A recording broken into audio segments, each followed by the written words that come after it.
Indeed, good morning to you all. It's lovely to be here, and I have a wonderful panel. We're going to get seated in a minute, and keeping with Restore, Reset, Renew, we're certainly going to be looking at the restore element today, and really looking at how we're going to connect and reconnect the markets of tomorrow. So wonderful to have everybody here. We'll get everybody settled, and then we will get started. So great to see you all here, and indeed it's great to be back here as we look at connecting the markets of tomorrow. Let me quickly introduce you to our panel.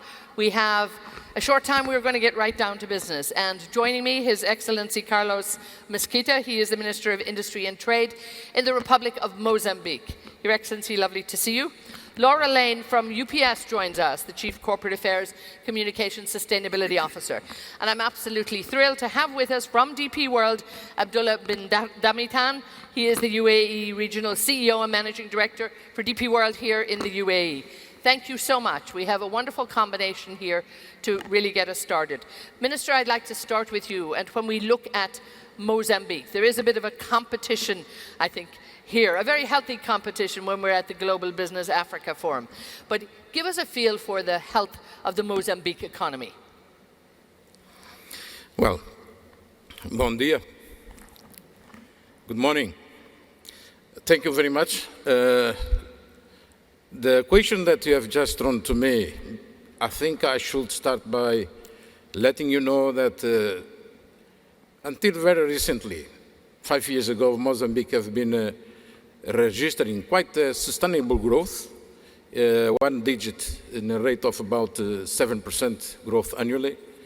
But due to some unforeseen situations like natural disasters, some sort of insecurity and safe problems in the north of the country, then the figure went down to nearly 1% growth.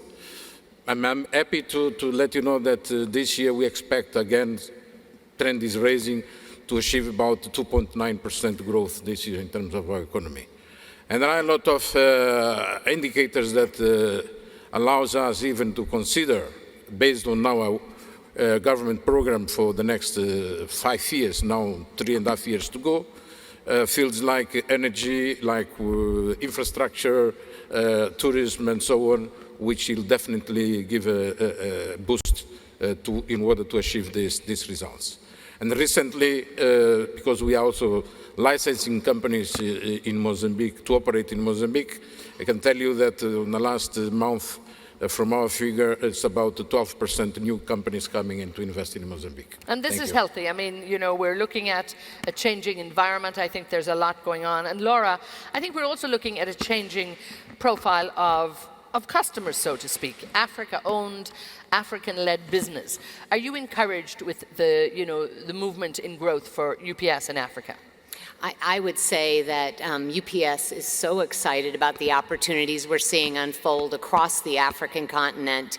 UPS operates in 220 countries and territories, and we deliver 2% of global GDP. And we go where our customers are going and where the opportunities for connecting, companies with the rest of the world are occurring. And we're seeing it across sub-Saharan Africa. We're seeing a lot of opportunities for partnerships, particularly with small and medium-sized businesses that are looking for the opportunity to sell their products around the world. Some of the really good examples of countries that have really adopted open markets and really liberalized their cross-border systems, their customs systems, are countries like Rwanda. We just heard from President Kagame, countries like Ghana that have really liberalized, and what that has done is facilitated the flow of trade that has allowed us to support customers in many of these countries, providing them the inputs for their supply chains, and then connecting them with their finished products to the rest of the world. So there's a lot of excitement and growth opportunity there. A lot of it's being powered by e-commerce and the digital connections that many of these African small and medium-sized businesses are starting to have with the rest of the world. And because of those connections, we're providing the logistics connections to be able to help them serve everyone around the world. It's a dynamic time, I think, in the industry. And Abdulla, having listened to this, and we look at DP World, talk to me about how DP World has really connected Africa to the global trade market, really, in terms of Dubai as this very important and strategic hub. Absolutely. We, in DP World in Dubai, we have started this many years back. So what we like to do is we want to take our experience that we have gained here in Dubai over the years to wherever we are and wherever we operate around the world. And Africa is not new to us. We have been investing in Africa for the past 20 years. So we have experience and the know-how. Ports and logistics are vital for long-term prosperity.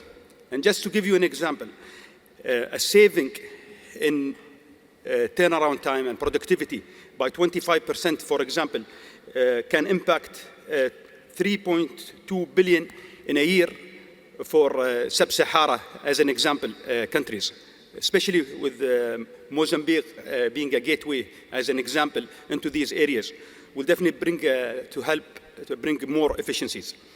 In terms of connecting to the world, it's not only that we are investing only in the ports, but also in the hinterland by building ICDs, connecting it with our logistics capabilities. These efficiencies allows African importers to do things much more efficiently, more cost effective, and be more competitive in order to grow not only their import, but also their export, and be able to compete with the global customers and global manufacturers or producers around the world. And we'll talk a bit more about that. There's so much here that we've got to put in. Minister, in your former career, you were heading up transport and communications, just all with the government, of course. So it's great you move from transport communications into industry and trade, but given the transport routes too, and given what you know in terms of what's needed for trade, the importance of ports, you look at the geographical location of Mozambique, you're in a wonderful position there. How important, is it that you take advantage of your natural resources, I suppose, in that sense, to make sure that you're connected, and again, outside of Africa? Well, inside, outside. Thank you. At the beginning, when the president decided to install me as a Minister of Trade and Industry, I thought, yeah, it's a completely different ball game for me, because I've been 30 years in transportation and logistics and all these sort of things. But very soon, I understood that no, I was not, and I'm not that much far from exactly what I was doing before. Because if you look for the world trade, almost 80 or 90% of the traffic is done by sea. Then if you have a sea, then you need a port. If you need a port, you need a vessel. So the logistics are there, so it's an integration system. Indeed, you have mentioned about the geographical position of Mozambique on the map. Fine, I agree with that. But I would like to consider that that's not enough for a country really to sustain its viability and claim that, yes, indeed, look for my position, come and do. There are some additional elements that you need to put in the equation to make your operations more attractive. And this is what the government is doing, because we have got quite an amount of countries on the hinterland side, like Zimbabwe, Malawi, DRC, even South Africa, northern South Africa, Eswatini, Zambia, that requires direct access to the sea, and we should provide these facilities to them. I'm quite happy that DP World is already in Mozambique, in Maputo, for quite a good time and performing quite well. To have that good marriage, there were some elements that we need to consider, like the networking, like the balance sheet, capacity to mobilize financing, and also to respect the local culture. So this was a really very good marriage, and I think you would agree with me that we are doing well.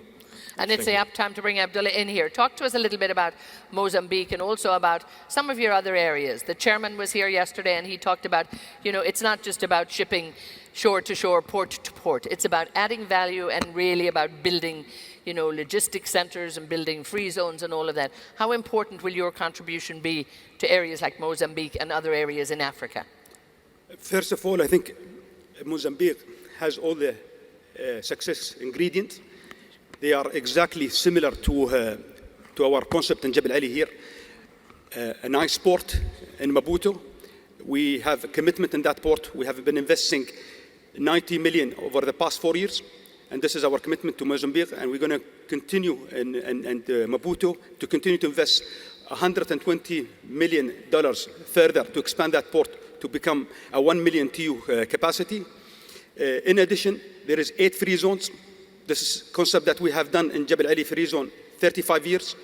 The government is very smart by creating these economic zones and free zone will attract foreign direct investment, be able to be closer to the markets. So we are trying to complement whatever the initiative of Mozambique government are doing. The rail connecting Mozambique with Zimbabwe and landlocked area can put Mozambique being a gateway to South Sub-Sahara countries and a replicate of what we have successfully done as well in Rwanda, for example, through Dar es Salaam to other areas in Africa. So we're very excited, Your Excellency, and I think what we are doing together is going to bring a lot of value to us and to the African trade. Laura, talk to me about, you know, the rise in e-commerce in Africa and the extra demand on the logistics service. And you mentioned there a little bit and how technology is helping you to actually, you know, respond faster. Yeah, what we've seen, I mean, e-commerce was already on the rise, and a lot of our customers were using the internet and digital tools to be able to connect with customers around the world. And through the pandemic, though, that has tremendously accelerated. We've seen it increase 100-fold in terms of companies now using the internet more and more because of some of the lockdowns and some of the closures. And what's powered a lot of these companies to grow has been using the digital tools for market access, for understanding the customer base that's out there, using the internet to be able to make the connections, make the sale, and finalize the financial transactions. And so we've seen tremendous e-commerce growth. We've also then leveraged a lot of new technologies to be able to support the delivery of the products that are being sold online. And I'm really excited about some of the innovations that we've been able to bring, particularly to sub-Saharan Africa. We've brought, of course, our traditional know-how with the normal infrastructure, you know, vehicles that are efficient and cost-effective to run across the normal routes that you would have to make sure deliveries occur. But we've also brought exciting innovations because of partnerships with governments, including drone deliveries, for example. And here again, I go back to Ghana and Rwanda, where the partnerships with governments have been tremendous. We've been using drones to deliver in the healthcare space as just one example. And so these new technologies infused with the power of the internet to provide connection points between customers and new markets around the world are pretty exciting to see.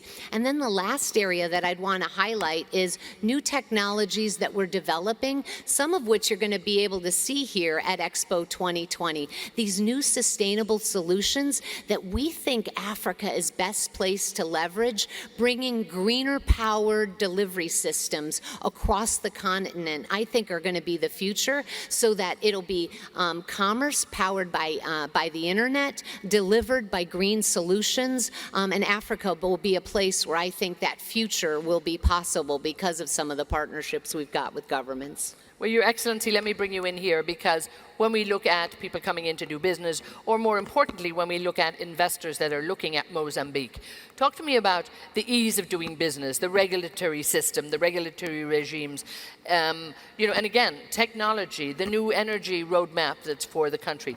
Where are a few challenges that you know you're working on and you feel you're winning? Well, I think on that one I'm a little bit handicapped because actually I'm coming from the private sector. Exactly, that's the number one. Now I'm another side of the field, so what we have agreed that we should improve our dialogue and to be serious about what we are really doing. I'm not saying that they're not serious, but let's focus on what we have to do, how and when. And this is very much improved. We are also assessing the environment for business with massive reforms in terms of legislations for visas, on the labor law, the investment law, which is going to be approved, if nothing wrong happens, should be still either this year or the first quarter of next year. But that is important because then you build trust. And if you build trust, you build opportunities for everyone to come and believe that you can work together and you can do this business. And I'm very glad that the government in general have really accepted that private sector is one of the most important pillars for the development of any country and the growth of the economy. And it's the private sector internally that you need to grow and also externally, I think. Internally, as well. it's both internally and externally. Even for foreign investment, the packages are very attractive, not only some scheme of incentives, but also to facilitate. And those are the few changes that we need to do on the investment law to make easy and to facilitate the foreign investors to come invest, but also come visit, have meetings, discussions with all these sort of facilities. Now, Abdulla, clearly DP World looked at Africa, looked at Mozambique, and saw that trust early that you could do business. But talk to me about technology. You look at Jebel Ali, and it is state of the art. It's a magnificent place. Can you replicate that in terms of ease of doing business, technological advancement, availability of the labor force that is not just lifting boxes because you don't need them anymore to do that. So it's automated, it's driven. Can you replicate that in Africa? Absolutely. I mean, we went through a big journey in Jebel Ali. We did not reach this level of experience in Jebel Ali. It took us about more than 49 years to reach where we are. These technologies has proven to be effective and can be replicated wherever we go, not only Africa, but wherever we have terminals around the world. If you visit us in Dubai, we'll show you our box bay yard, which is basically optimizing space, reducing waste, improving productivity. Even your carbon footprint reduces in these things. And when we go to any country, we want to bring these new technologies which save money, bring more sustainability and ease of doing business. So we are investing in new technologies in Africa through different platforms, through different tools, and wherever it's applicable. And we are not only looking at the port side, but also beyond the gate and what we can, because whatever being saved and made possible on the port from productivity should not go waste after it moves from the gate. So these connectivity through the railway, the platform, giving the customer expectation to know when the cargo moves out of the terminal into their facility can be traceable. So any changes need to be done, can be done easy and visible to the customer. So expectation is possible. So yes, if you ask me, technology can be replicated and can be done. Africa, young population, very eager to change and learn. So definitely it is a very good country and potential to new changes. And that's so exciting. Now, Laura, I also, please comment on that, but also I want you to talk about, you were all involved, sort of throughout the pandemic, and hopefully we'll be able to say post-pandemic very, very soon. But the logistics, the pressure that was on this sector, how important was that you were there, particularly in the healthcare logistics for the last while? Yeah, I'll touch on the healthcare side, but one thing that I wanted to reinforce about what Abdulla just said is in order for the technology to be able to be ported and taken anywhere, it requires the right rules to be in place in all of these countries. I think the African Continental Free Trade Agreement is a great foundation for setting the right kind of rules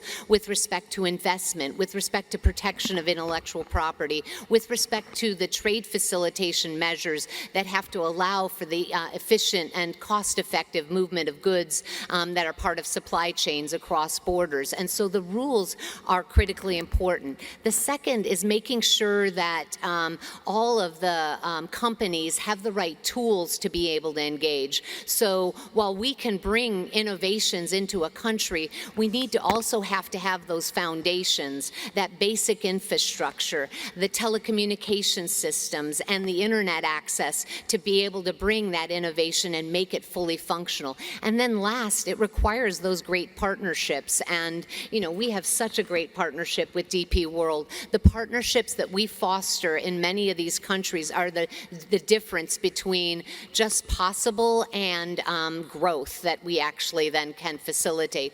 But in the healthcare space, that's a classic example of how we brought all three of those elements together: the rules, the tools, and the partnership. So the rules were critically important for us to be able to distribute vaccines across the sub-Saharan African continent. And I have to tell you, I am incredibly proud to report that UPS will have delivered 1 billion vaccines by December 14th. And that includes vaccines that have been delivered in countries like Ghana, Malawi, the Democratic Republic of Congo, Rwanda, so many of them, Angola. I can come through the list, and we want to be delivering more. But what's made it possible is the right rules being in place, right, the partnerships with the health ministers that have facilitated the flow of those vaccines across borders, because we had to move them efficiently since they have to move in temperature-controlled systems. Second, it was the tools that made it possible. We brought in, as I just spoke about previously, drones to deliver in faraway places in Ghana or over the Thousand Hills of Rwanda to ensure that they got just in time. And how important that was, because I'm going to keep your rules, tools, and partnership for you to wrap up, because they're all there. But I just want to get a closing word, because unfortunately we are running through this one, and if I can come back to the Minister for a closing word. I absolutely love the rules, tools, partnership. I think it'll be a mantra and a soundbite coming out of this. But it is important. What's your message, I suppose, for any investors out there? What do you hope is the next step, and what do you need to be doing now to make sure that Mozambique is, you know, center forward for everybody looking at it when they want investment in Africa? Well, whether we like it or not, unfortunately, the pandemic is there, and we have to live with it. We'll have to find ways to continue to keep the economy moving. And on that one, in that regard, any investor, local foreigners are invited to invest in Mozambique in different fields that we have. I've mentioned infrastructure, agriculture, tourism, energy. Last week, just preparing my way to Dubai, I've been able to sign a deal with an investor who is going to put about $800 million in a cement factory, energy, and the glass industry. The demand is there, and as they've been said yesterday, you should board the train now, otherwise it's going to be late, and we would like to have you on board in order to work together. And this pandemic has shown to the world that doesn't matter how strong you are, how much money you have got. If the virus is there, I hope it never come again.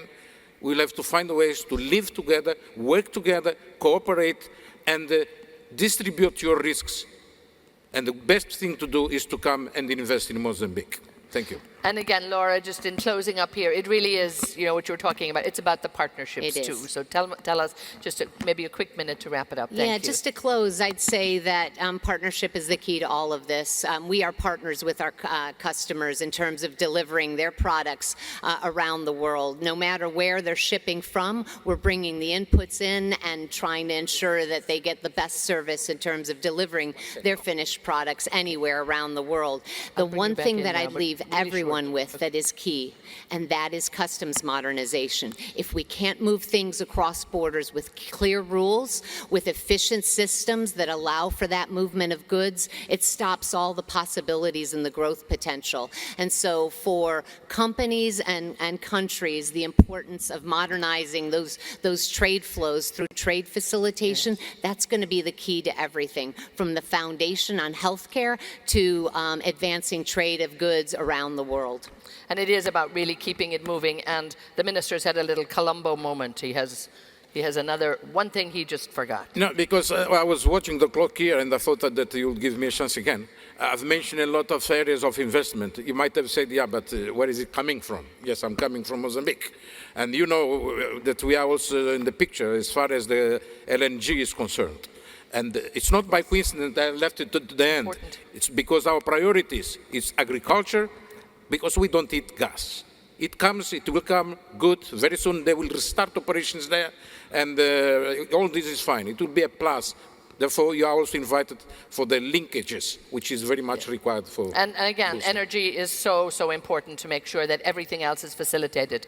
Abdullah, I'm giving you the closing word here. The role of Dubai in terms of making sure that everybody is connected in Africa. I mean, for us, our mission is basically to empower our African customers, our partners, the business, the government, and to solve logistics barriers and expand economies and positively impact the community. And by saying impact the community, we are committed with our UNICEF partnership, the biggest in the world, to ensure that vaccination reaches Africa with our partners as well, UPS, and ensure everybody is vaccinated before the end of this year or next year.